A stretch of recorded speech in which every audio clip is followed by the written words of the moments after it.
Bueno, pues el día de ayer tuve la enorme fortuna de enlazarme con el presidente electo de Guatemala, Bernardo Arévalo. Esta es la conversación.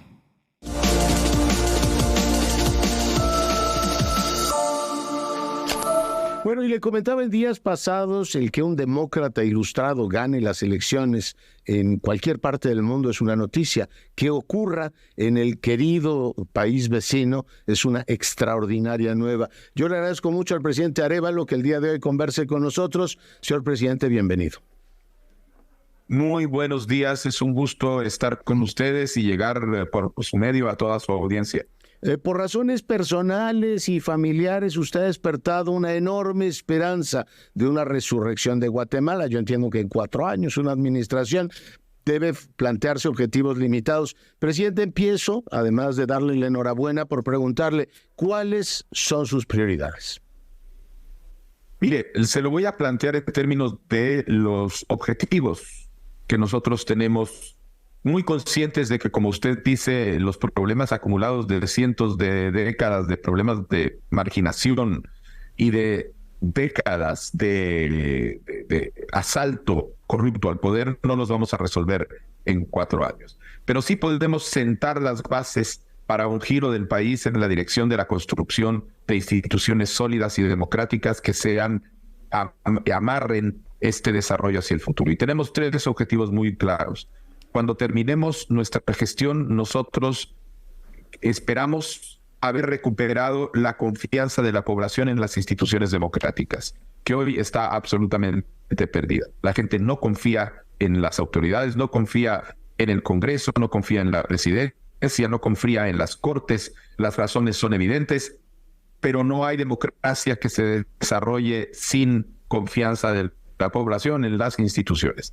De manera que el primer objetivo es lograr que haya instituciones que funcionen libres de corrupción y que recuperen la confianza de la gente. La segunda es reconstruir y fortalecer el tejido económico del país. Es un tejido económico que en este momento excluye a la mayoría de la población, que ni siquiera está incluida realmente en el ciclo económico porque no participan son gente que está en el desempleo absoluto o en agricultura de subsistencia, y tenemos que generar una estrategia para lograr incorporar a toda esta población a los ciclos económicos y de esta manera empezar a fortalecer y a hacer crecer el tejido económico del país. Y el tercero es asentar las bases de un desarrollo social sostenido y gradual.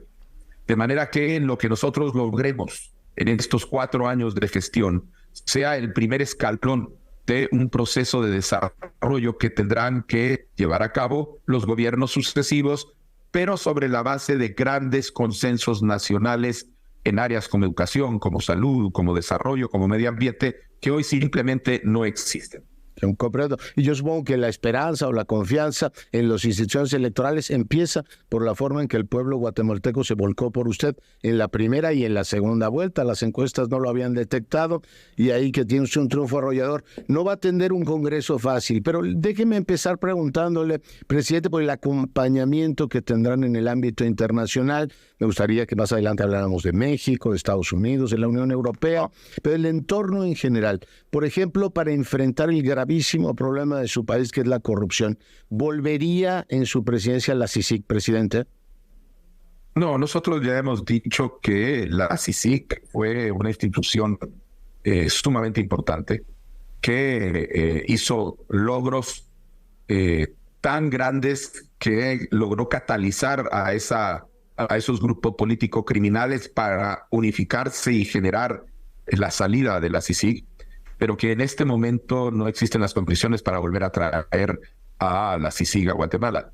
Nosotros lo que vamos a hacer es construir un sistema nacional anticorrupción, que entendemos como una gran construcción gradual, en donde se va a ir haciendo además la gestación de consensos alrededor de esta tarea, que lo que tenemos que hacer fundamentalmente es recuperar las instituciones de justicia, porque entendemos que hay una serie de personajes que son parte de estas redes de corrupción que las han cooptado y controlado, y que nos vamos a asesorar de los guatemaltecos que más saben sobre cómo opera el aparato de corrupción adentro del aparato de justicia, porque son los que han sufrido la criminalización, la persecución, la judicialización, inclusive viven en el exilio, algunos han sido puestos en la cárcel, y con ellos nos vamos a asesorar para reconstruir y recuperar estas instituciones. Yeah.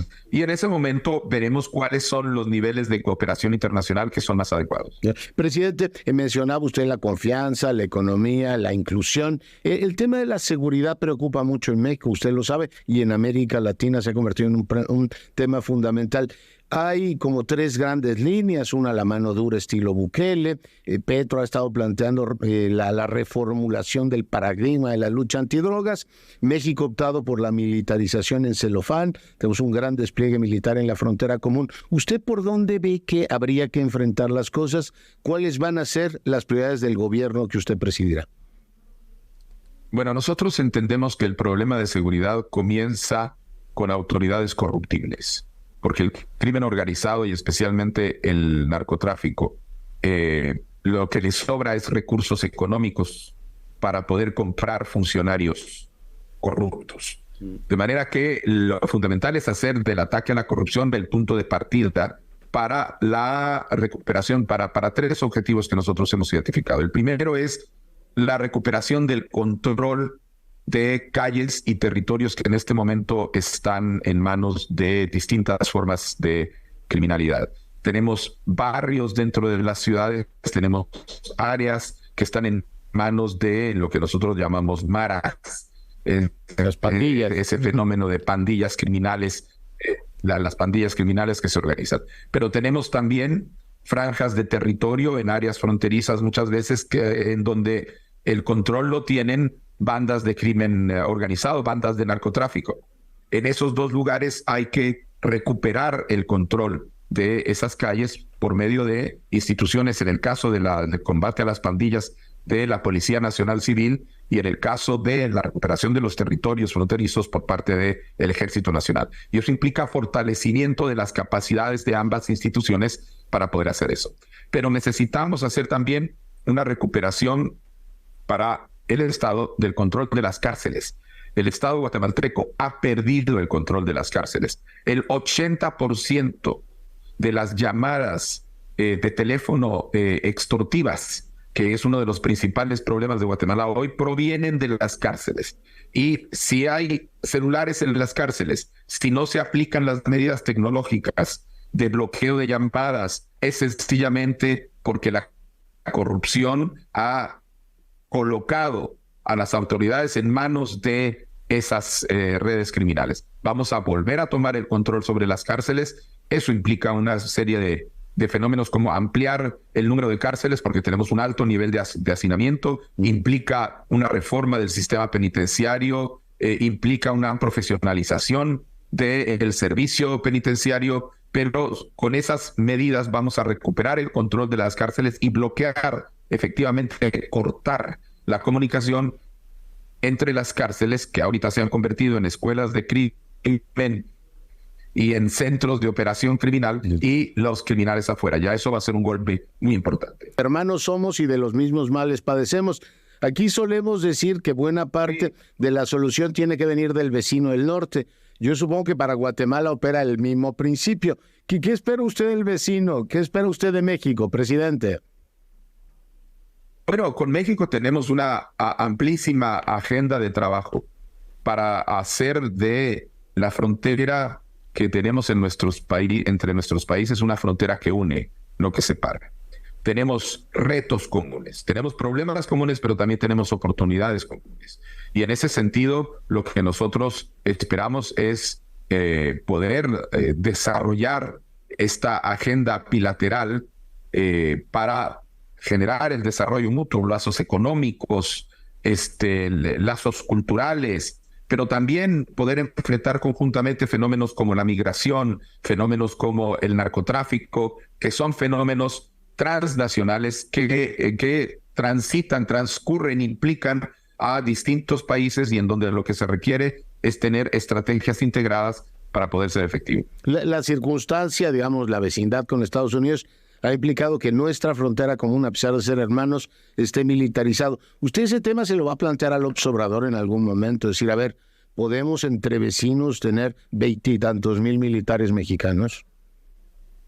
Mire, nosotros vamos a reunirnos con las autoridades mexicanas en un análisis conjunto de esa situación que tenemos en la frontera, y a partir de ahí vamos a plantear cuáles son las soluciones que sean más adecuadas. En este momento, lo que tenemos claro es que de nuestro lado, nosotros tenemos que hacer un esfuerzo para recuperar zonas que actualmente ya están fuera de control del Estado, y que son las que utilizan estas bandas criminales como puentes para poder hacer operaciones. Que ese tema apareció en el estudio de Latinobarómetro. Los latinoamericanos en general se quejan de una crisis de estatalidad, o sea, el Estado no está donde debe estar, y está pidiendo eficacia a la gente, ¿no? Para seguir creyendo en la democracia y no en las soluciones de hombres fuertes, presidente.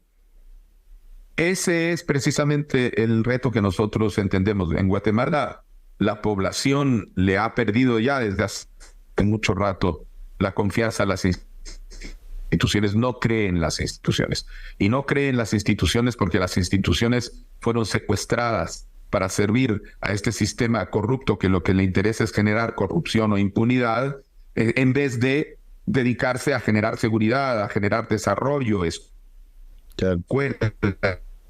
En Guatemala, lo más importante es empezar a resolver las deudas históricas del desarrollo que tienen a un país riquísimo con una población donde el 60% vive debajo de la línea de pobreza. Pero si eso es lo más importante, lo más urgente es la lucha contra la corrupción, porque hasta que no recuperemos las instituciones del Estado, no podremos enfrentar los retos del desarrollo. Absolutamente. Presidente, lo retengo 2 minutos más para pedirle, ¿espera usted una mirada más amplia de la administración norteamericana, una mirada más atenta de la Unión Europea, una América Latina más activa que acompañen estos enormes retos que nos está usted describiendo para su administración en Guatemala?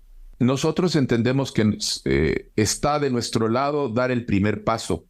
Guatemala se ha ido convirtiendo en un estado que se aísla y se margina a raíz de precisamente este proceso de degradación de la democracia y de regreso de distintas formas de autoritarismo que se ha evidenciado en los últimos años, con exilios hechos de jueces, de abogados, con persecuciones políticas dentro del país. Y nosotros tenemos muy claro que va a ser a partir de nuestra garantía de que estos procesos no van a pasar, de que vamos a poder mantener las relaciones con esa comunidad internacional que lo que está esperando es ver un gobierno que está dispuesto a trabajar a partir de principios democráticos con intenciones de desarrollo y a ser un socio constructivo dentro de la comunidad internacional, y no lo que tenemos ahora, que es un Estado a la defensiva porque está intentando proteger sus mecanismos de corrupción de la crítica internacional. Ojalá así sea, porque todos tenemos que acompañar esa esperanza que se ha despertado en Guatemala con su presidencia, además un país tan querido, tan carismático y tan bonito como el suyo. Presidente, no sabe cuánto le agradezco el tiempo que ha conversado esta mañana con nosotros. Leonardo, ha sido un gusto y un gran saludo. Continuamos con la información.